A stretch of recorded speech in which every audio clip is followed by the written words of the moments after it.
नदी नदी म्हणजे केवळ सरिता नव्हे, तर ती असते सहकारिता.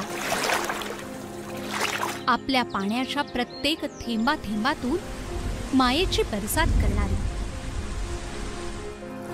जल हे जीवन आहे हे मानून नदी अडवून धरणं आणि धरणाच्या पाण्यावर विकास हे मानवी सूत्र झालं. याच संकल्पनेचं विदर्भातील जिवंत उदाहरण म्हणजे वैनगंगा नदीवरील हा बहुउद्देशीय गोसीखुर्द राष्ट्रीय प्रकल्प.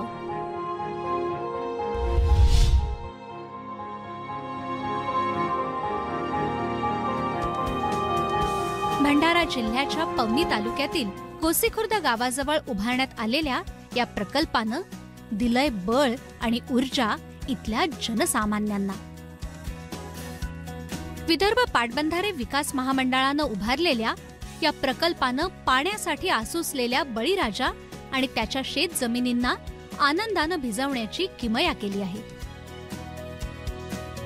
गोदावरी खोऱ्यात आणि वैनगंगेच्या उपखोऱ्यात असलेल्या या प्रकल्पाची एकूण सिंचन क्षमता 2,50,800 हेक्टर इतकी असून प्रत्यक्ष सिंचन क्षेत्र 1,90,000 हेक्टर आहे, ज्यात नागपूर जिल्ह्यातील 75 गावातील 22,997 हेक्टर क्षेत्र, भंडारा जिल्ह्यातील 257 गावातील 87,648 हेक्टर क्षेत्र, तर चंद्रपूर जिल्ह्यातील तब्बल 495 गावातील 1,40,155 हेक्टर क्षेत्र गोसीखुर्द धरणाच्या सिंचनाचे लाभार्थी ठरणार आहेत. 1988 साली तत्कालीन प्रधानमंत्री राजीव गांधी यांच्या हस्ते शुभारंभित करण्यात आलेला हा प्रकल्प निधीची कमतरता, विविध मागण्यांसाठी जनतेचा विरोध, भूसंपादनातील अडथळे, तांत्रिक अडचणी, दर्जेदार पुनर्वसन आदी अनेक कारणांमुळे 2015 पर्यंत रखडतच गेला. मूळ 372.22 कोटी रुपये प्रशासकीय मान्यता असलेल्या या प्रकल्पाचं बांधकाम सप्टेंबर 2015 पासून पुन्हा सुरू झालं. ते बांधकामात सहभागी विविध विभागांमध्ये नव्या समन्वयानं या प्रकल्पाला मिळालेल्या 18,494.57 कोटी रुपये किमतीच्या तृतीय सुधारित प्रशासकीय मान्यता प्राप्तीनंतर गोसीखुर्द धरणाची एकूण लांबी 11.35 किलोमीटर असून महत्तम उंची 22.55 मीटर आहे. धरणाला एकूण 18.30 बाय 16.50 मीटरचे 33 वक्र दरवाजे असून याची 67,300 घनमीटर प्रति सेकंद इतकी विसर्ग क्षमता आहे. एकूण पाणी साठवण क्षमता 1,146.075 दशलक्ष घनमीटर,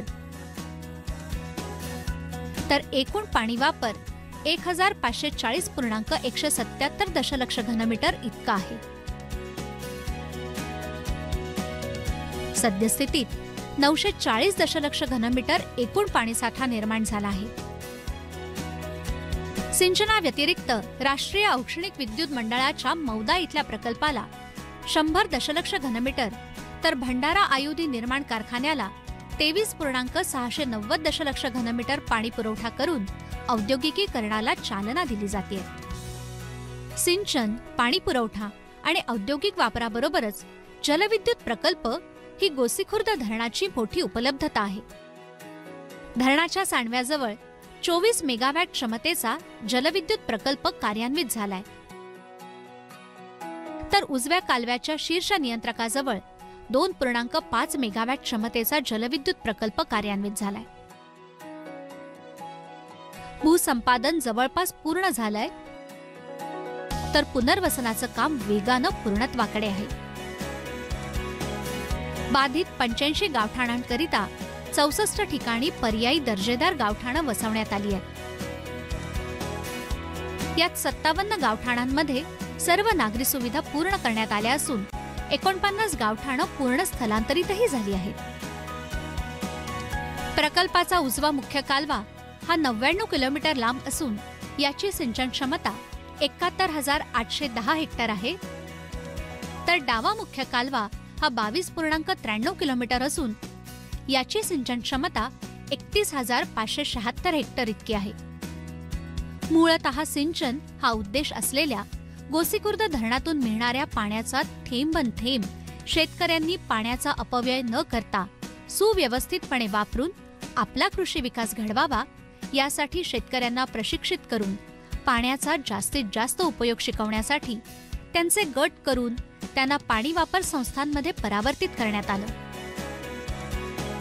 गोसीखुर्द प्रकल्पाअंतर्गत सुमारे 431 पाणी वापर संस्थेतील शेतकऱ्यांच्या आर्थिक आणि तांत्रिक सबलीकरणासाठी Mumbai school of economics and public policy या संस्थेला विदर्भ पाटबंधारे विकास महामंडळामार्फत नियुक्त करण्यात आलं असून याद्वारे शेतकऱ्यांना प्रशिक्षणही दिलं जात आहे.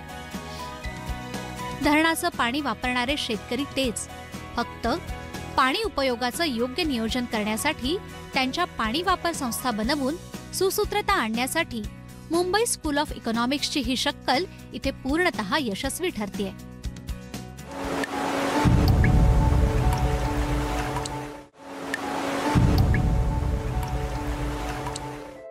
हे आहे ब्रिटिशकालीन आसोला मेंढा धरण.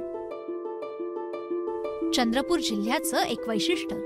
नूतनीकरण घटकाअंतर्गत शासनातर्फे आसोला मेंढाच्या माती धरणाची उंची 2.70 मीटरनं वाढवणं प्रस्तावित आहे.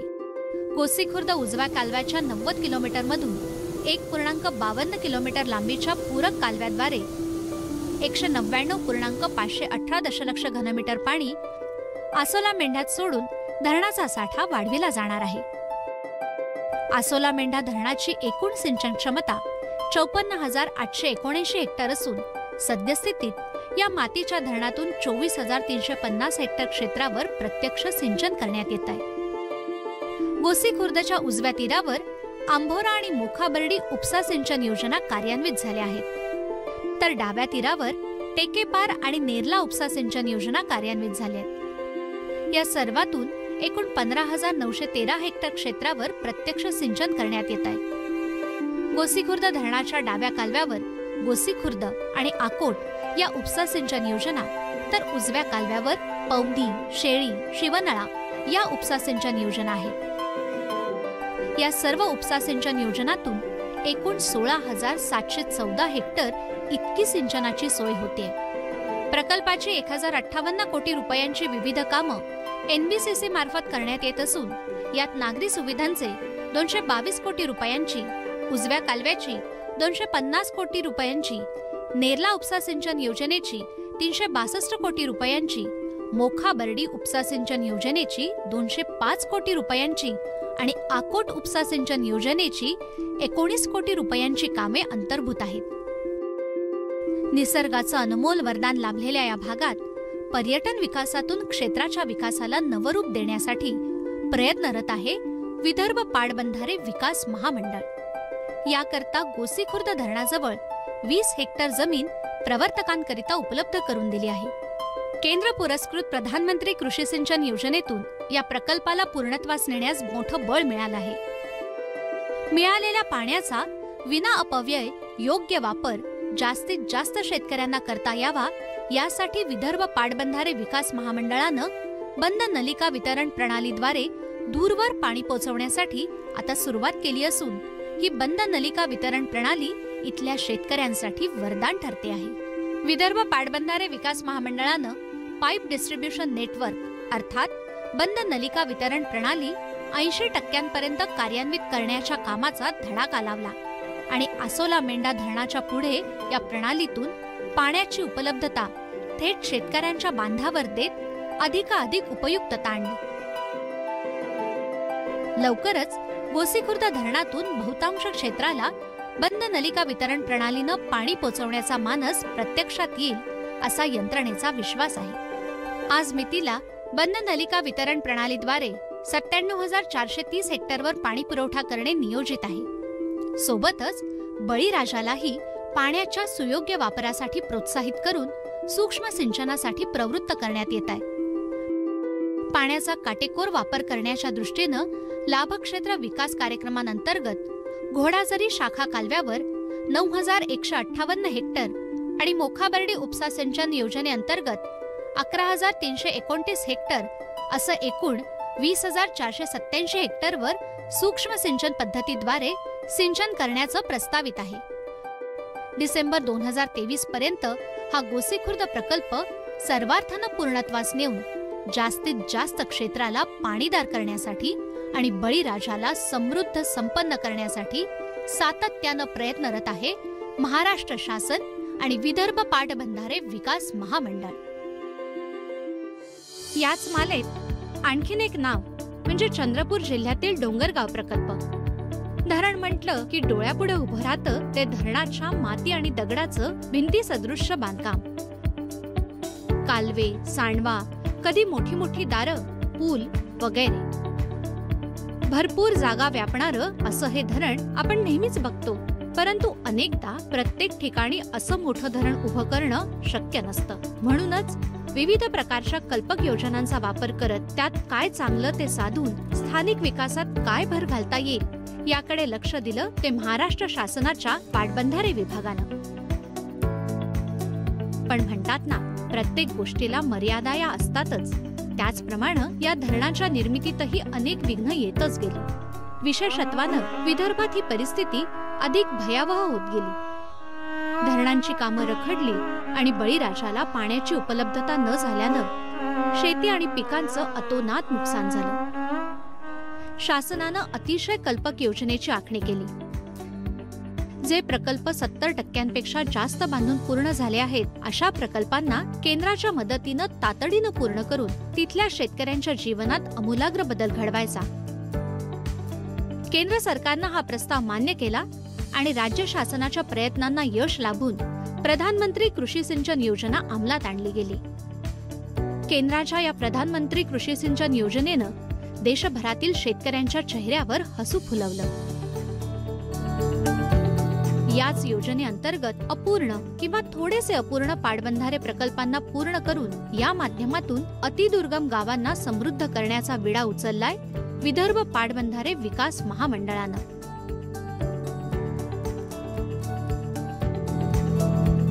पाण्याचं गांभीर्य ओळखून विदर्भातल्या प्रत्येक गावागावात धावत्या पाण्याला संथ केलं, थांबवलं आणि लहान मोठे अनेक प्रकल्प उभारून राज्यातील शेती सुजलाम सुफलाम करण्याचा प्रयत्न करत ग्रामीण भागातील पिण्याच्या पाण्याचा प्रश्न सोडवण्यात खारीचा वाटा उचलला आहे. चंद्रपूर निसर्गानं वनसंपदेची मुक्त हस्तानं उधळण केलेला जिल्हा. ताडोबा अंधारी व्याघ्र प्रकल्पांमुळे वाघांचा जिल्हा अशी ज्याची ख्याती तो चंद्रपूर जिल्हा. विपुल खनिज संपत्तीचा जिल्हा आणि वेगानं आधुनिकतेकडे झेपावणारा जिल्हा. परंतु सततच्या वाढत्या तापमानामुळे आणि कमी होणाऱ्या पावसामुळे इथला शेतकरी हवालदिल झालेला होता. पण चंद्रपूरच्या राजुरा तालुक्यातील शेतकऱ्यांच्या तनमनाला एक नवी उभारी मिळाली ती इथल्या डोंगरगाव प्रकल्पामुळे.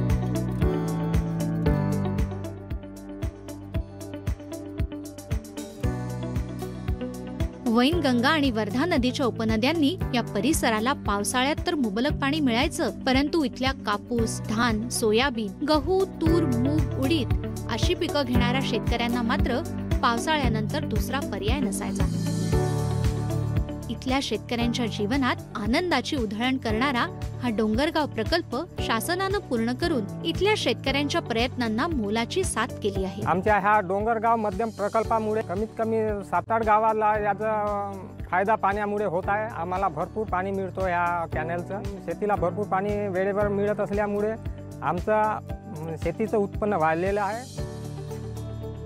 राजुरा तालुक्याच्या डोंगरगाव आणि चिंचाळा या गावठाणांच्या मध्ये असलेल्या या रोलफिल अर्दन डॅम म्हणजे माती धरण प्रकारातील डोंगरगाव प्रकल्पाच्या माती धरणाची लांबी 474 मीटर असून महत्तम उंची 18.50 मीटर आहे. या प्रकल्पाच्या माती धरणाच्या माथा पातळीची रुंदी 5.50 मीटर असून या धरणाचा सांडवा हा ओगी साइड चॅनल प्रकाराचा असून त्याची लांबी 88 मीटर आहे.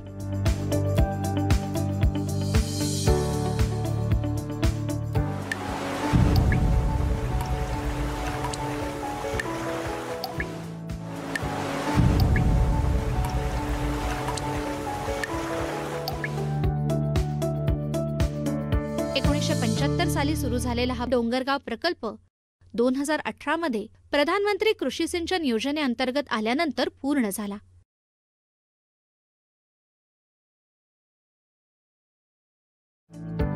या प्रकल्पाची एकूण किंमत 87.77 कोटी रुपये इतकी असून शेतकऱ्यांच्या माळ रानावर सिंचनाची माया करणारा हा प्रकल्प आहे. डोंगरगाव प्रकल्पाचं एक वैशिष्ट्य म्हणजे याला फक्त एकच उजवा कालवा असून त्याचं कार्यान्वयन आता पूर्ण झालेलं आहे. डोंगरगाव प्रकल्पाचा उजवा कालवा आणि त्याच्या वितरिकांच्या माध्यमातून जवळपास 12 किलोमीटर पर्यंत पाणी पोहोचत असल्यानं या प्रकल्पाची व्याप्ती मोठी आहे. या प्रकल्पाच्या एकूण पाणी साठ्याची क्षमता 14.178 दशलक्ष घनमीटर असून त्यापैकी 12.441 दशलक्ष घनमीटर उपयुक्त जलसाठा आहे, तर 1.737 दशलक्ष घनमीटर एवढा मृत साठा आहे. सुमारे 3606 हेक्टर सिंचनाची एकूण क्षमता असलेल्या या धरणामुळे प्रत्यक्षात 2165 हेक्टर क्षेत्राला सिंचनाचा लाभ प्रत्यक्ष मिळतो आहे. प्रकल्पाचा कालवा दूरवर नेण्यासाठी अनेक अडचणींना तोंड द्यावं लागलं. वर खाली सखल भागामुळे कालवा थेट नेता येत नसल्यानं 2 ठिकाणी जलसेतूंची उभारणी करण्यात आली. कविटपेठ लघु कालवा क्रमांक 2 साखळी क्रमांक 2155 मीटरवर आणि 3135 मीटरवर हे जलसेतू बांधून पूर्ण केल्यानं कविटपेठ आणि चिचोली गावातील शेतकऱ्यांना 12माही पाण्याची सोय झाली आहे. या जलसेतूंच्या कामांना त्वरेनं पूर्ण करण्यासाठी या प्रकल्पाचा प्रधानमंत्री कृषी सिंचन योजनेत अंतर्भाव करण्यात आला.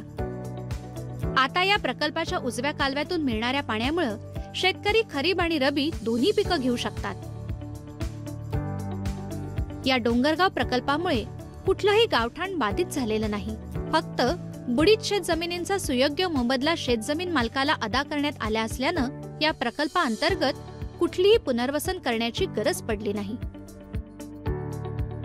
पाण्याअभावी विकासाच्या बाबतीत मागासलेला चंद्रपूर जिल्ह्यातील राजुरा तालुका डोंगरगाव धरण उभारणीनंतर प्रगतीची नवी उंची गाठण्यास सज्ज झालाय.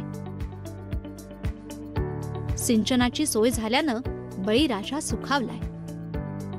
डोंगरगाव मध्यम प्रकल्पामुळे आमच्या जीवनात भरभराटी आली आणि उत्पन्नात वाढ झाली आहे. सगळे कास्तकार जे सिंचनाखाली आले आहेत त्यांची सुखी समाधानानं जीवन जगण्याची पात्रता आता कास्तकारांमध्ये आली आहे. आम्ही सुखी आहोत. विदर्भ पाटबंधारे विकास महामंडळाच्या जोरकस प्रयत्नांमुळे पूर्ण झालेल्या डोंगरगाव प्रकल्पामुळे इथला शेतकरी आज दुबार तिबार पिकं घेऊ शकतोय. आपल्या सोन्यासारख्या शेतीची माती होताना बघणाऱ्या शेतकऱ्यांच्या शेतातील मातीला सुवर्णमय करण्याची किमया या वर्धेच्या उपनदीच्या जलसिंचनानं केली आहे. सतत भीती आणि दडपणाखाली वावरणाऱ्या कृषी राजाला नवं बळ, नवा आत्मविश्वास दिलाय डोंगरगाव प्रकल्पानं. महाराष्ट्राचे लाडके मुख्यमंत्री माननीय नामदार उद्धव ठाकरे यांच्या खंबीर, कुशल आणि प्रगतिशील नेतृत्वाखाली या सर्व प्रकल्पांच्या पूर्णत्वासाठी पुरेसा निधी उपलब्ध होऊन प्रकल्पाची कामं वेगानं पूर्ण होतील असा या क्षेत्रातील जनसामान्यांचा विश्वास आहे. या दोन्ही प्रकल्पांच्या माध्यमातून हजारो गावातील जनसामान्यांचं भविष्य उज्ज्वल केलंय. या सिंचन प्रकल्पांच्या पूर्ततेनंतर पाण्याचा शाश्वत साठा उपलब्ध करून देऊन शेतकरी, कामकरी, कष्टकरी यासोबतच जनसामान्यांचंही आयुष्य समृद्ध होईल यात शंकाच नाही.